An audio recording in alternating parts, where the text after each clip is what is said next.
నా పేరు దాడి సత్యనారాయణ, మాజీ డిప్యూటీ మేయర్, అలాగే సోషల్ వర్కర్. విశాఖపట్నంలో పుట్టి పెరిగినటువంటి వ్యక్తిని. చిన్నప్పటి నుంచి కష్టపడి పైకి వచ్చినటువంటి వ్యక్తిని. అలాగే మరి విశాఖపట్నంలో చిన్నప్పటి నుంచి ఇక్కడ పెరిగిన వ్యక్తిని. చిన్నప్పటి నుంచి కూడా నాకు కష్టాలు తెలిసిన వ్యక్తిగా ప్రజాసేవ చేయాలని, ప్రజలతో మమేకం అవ్వాలని తాపత్రయం ఉండేది. ఎందుకంటే మా నాన్నగారి పేరు దాడి నారాయణ.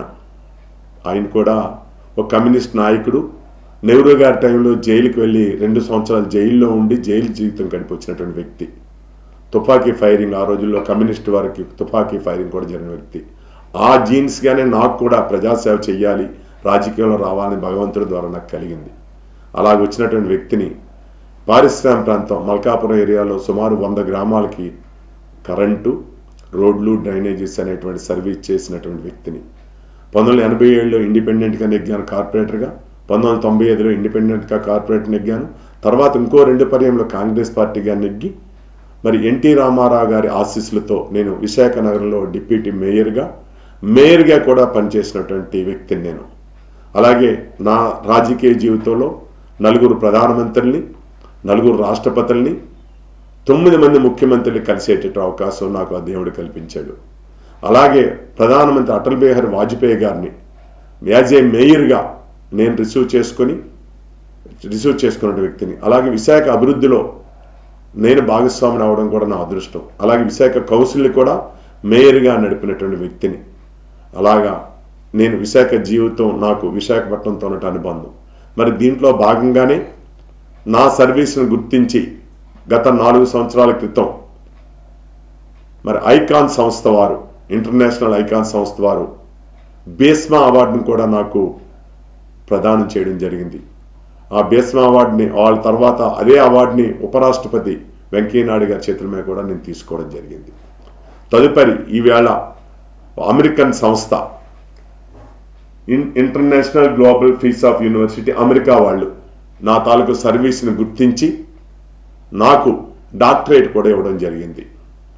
నిజంగా ఇది నా జీవితంలో మర్చిపోరాని సంఘటనగా భావిస్తున్నాను. నేను చదువులో చాలా తక్కువ చదువుకున్నటువంటి వ్యక్తిని, ఆర్థిక ఇబ్బందుల వల్ల. అయినా సరే నా సేవలు గుర్తించి బేస్మా అవార్డు, దాని తర్వాత మరి ఈ మధ్య 3-4 రోజుల క్రితం కూడా నాకు ఈ డాక్టరేట్ ఇవ్వడం అనేది నా జన్మ సార్థకమైంది. మరి ఈ విషయాన్ని విశాఖ ప్రజలు, ఆంధ్రప్రదేశ్ ప్రజలందరితో పాలు పంచుకోవాలి, ఈ ఆనందాన్ని మీ అందరికీ తెలియజేయాల ఉద్దేశంతో ఈ రోజున మీ అందరి ముందుకు వచ్చాను.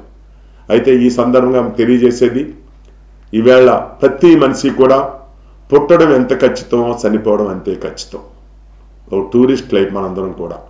కానీ పుట్టి చనిపోయేటటువంటి ఈ మధ్యకాలంలో అనగారి ఉన్నటువంటి వారికి, అట్టడుగు ఉన్నటువంటి వారికి మన చేయూతనిచ్చి వాళ్ళకి ఏదైనా సాయం చేయగలిగితే మనిషి చనిపోయిన తర్వాత కూడా గుర్తుండిపోయేటటువంటి అవకాశం.